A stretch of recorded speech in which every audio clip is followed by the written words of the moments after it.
Hi, and welcome to SFI TV. I'm your host, Rosalia. Today we are celebrating the combination of literary and visual art forms, the unveiling of Commander Peter Wake. Here with me is Scott Lee Dozier, who is the wonderful and talented sculptor. So tell me a little bit about your inspiration, Commander Peter Wake. I started reading the books, fell in love with the character, and decided I just need to do him as a sculpture. He's such an outstanding hero.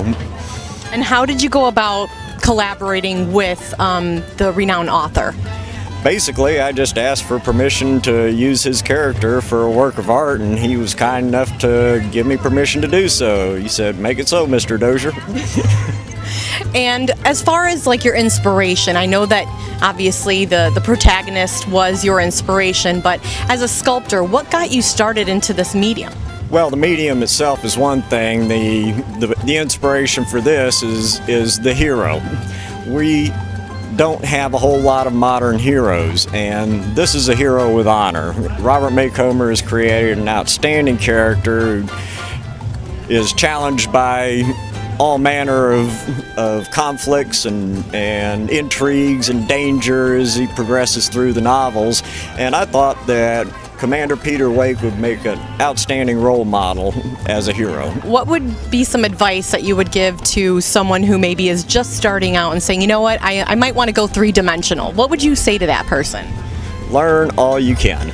You can't have enough tools in the toolbox. There are structural things to learn, chemical things to learn, on top of all the artistic things. So it's one thing to be inspired, but if you don't have enough tools in your toolbox, you can't build what it is that you want to do.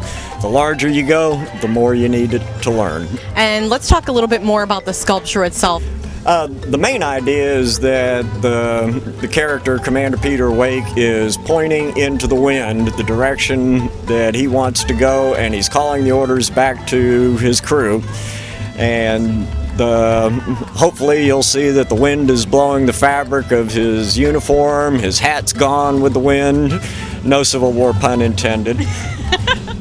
And he's holding out a spyglass. That indicates that he's the naval intelligence officer and that he has the long-range vision for the crew and the vessel to follow.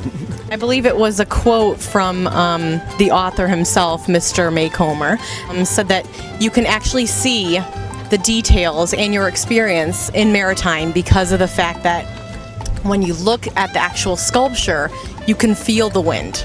What would you say would be one thing that you would want to leave our viewers to know about you and to know about your work? I would say that there is always a place for historical sculpture. We define our future through the past that we bring into the present with monumental statues. Thank you so much. I really appreciate your time. My pleasure, Rosalia. Thank you.